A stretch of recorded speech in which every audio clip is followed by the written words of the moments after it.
Welcome back to J&S Custom Woodworks. This is part 2 of the rustic farmhouse console table build. Um, this is a time-lapse version of video 1. It's about 4 minutes long here. If you already seen it and you don't want to see this again, you can just skip on past to 4 minutes. Right here, I'm the first clip. I was cutting the pieces for the top.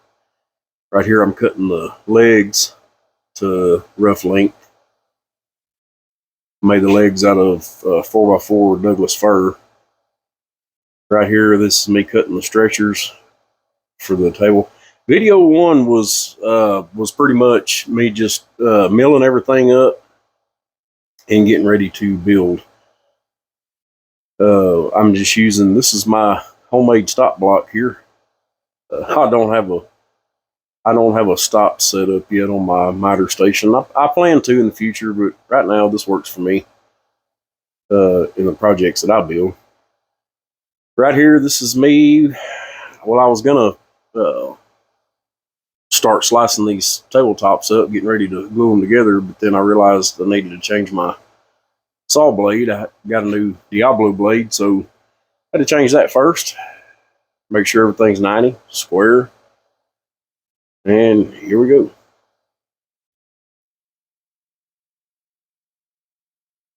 And there's 2, and then I'm going to adjust the fence to cut the width here on both of those.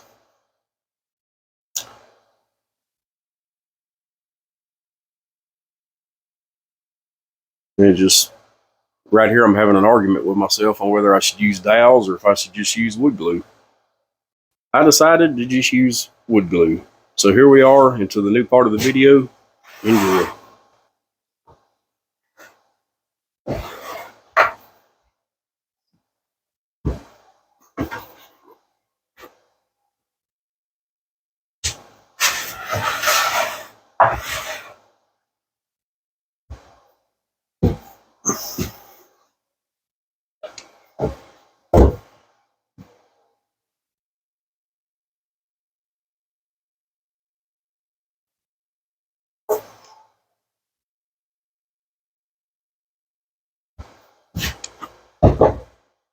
I've seen a lot of woodworkers, they'll put glue on both sides of this. I don't know that that does any good because you're going to squeeze out quite a bit of it when you glue it up. So let's get some of our Titebond.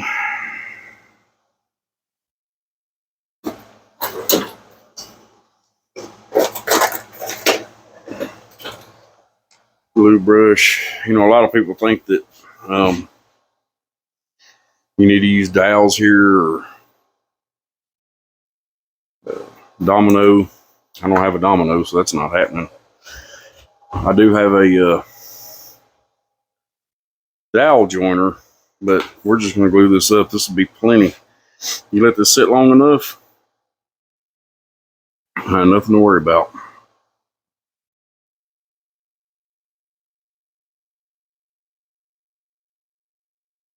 I'm using Titebond 3 here. You don't have to use Titebond 3.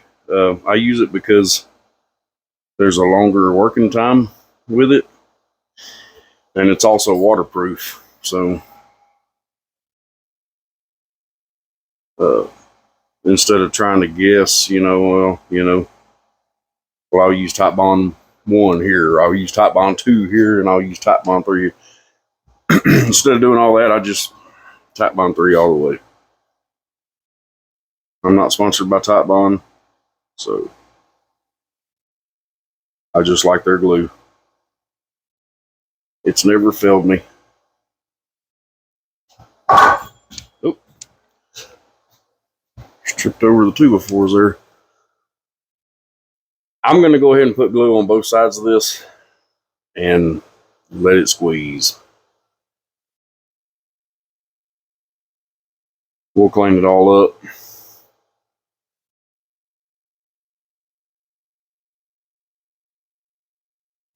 once we get done spreading and putting our two parts together here. I need to invest in one of those glue rollers. It'd be a lot better. I don't know if y'all follow James King or not, but he is he believes in this glue. He uses it a lot. I don't use quite as much as he does. I guess on this application I would be right now, putting glue on both sides of these two pieces of wood. But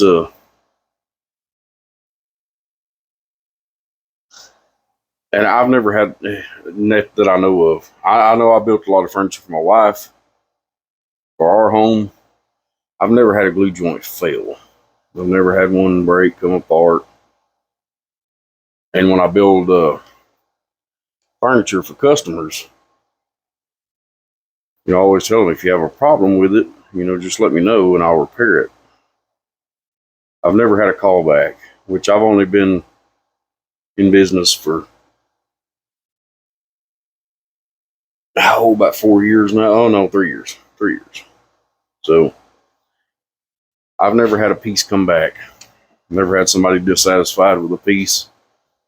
So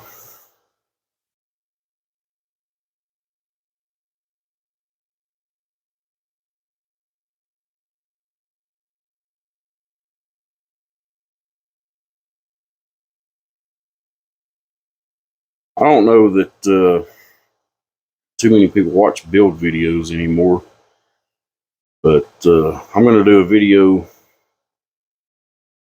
coming up Friday. I'm going to start on it. It's for I ordered a Win bandsaw, and I'm going to do that video come Friday. I mean, if it gets here, it's supposed to be here on Friday. So if it gets here on Friday, we'll do it. Let's go ahead and glue this sucker up.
It's actually pretty good right there.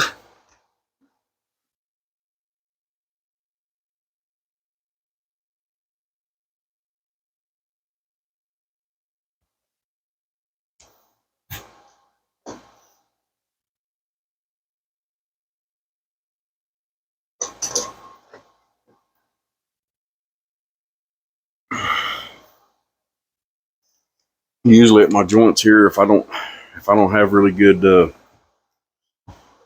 joints there, usually I can take a hand plane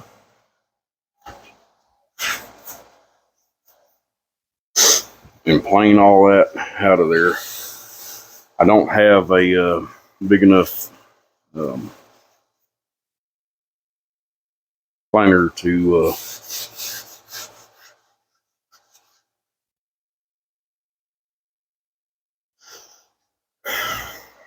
run that through, so I'm going to go get a wet rag, so I can get all this glue off. All right, I'm back. Let's try to get this glue off of here.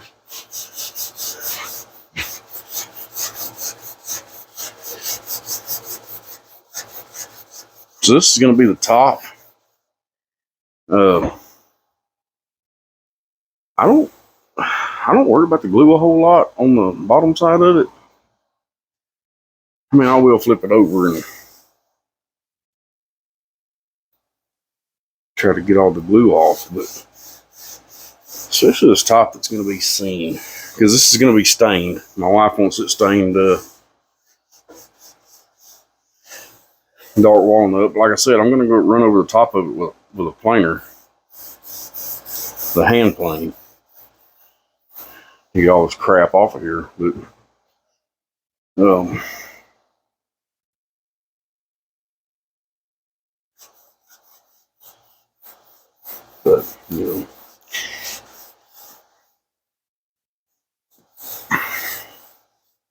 that's going to be the top. Now, it didn't glue up that great as far as the seam goes. I mean, it didn't need to be jointed, but what I'm saying is, I don't know if you can see it on camera, but from about right here to here, a little high spot. But like I said, I can take care of that with a hand plane. So I'm going to get this top off of here. I'm going to set you up so you can watch. Get this top off here and get it set off to the side. Get all the glue cleaned up out from under it, and that way we can go into building the base for this table.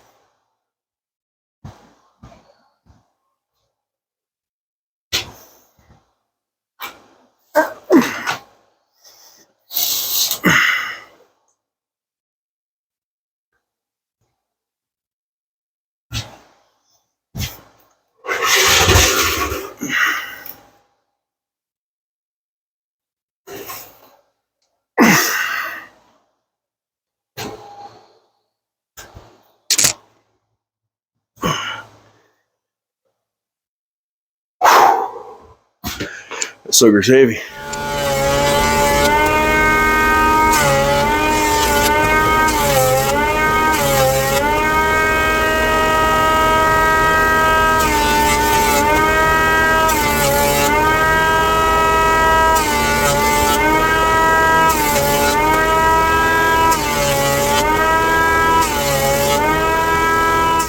And right here, I'm just cutting my legs down to the final size.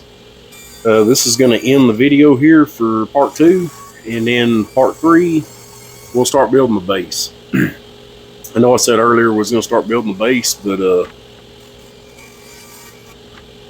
yeah, I want to keep these videos around 15-20 minutes, so this being time-lapsed at 5 times speed here, and I couldn't get the build part of the base into the 15 or 20 minute video, so we'll end it right here. This is just me slicing up some wood, and we'll see y'all in the next one here in a few days. Thank y'all for watching.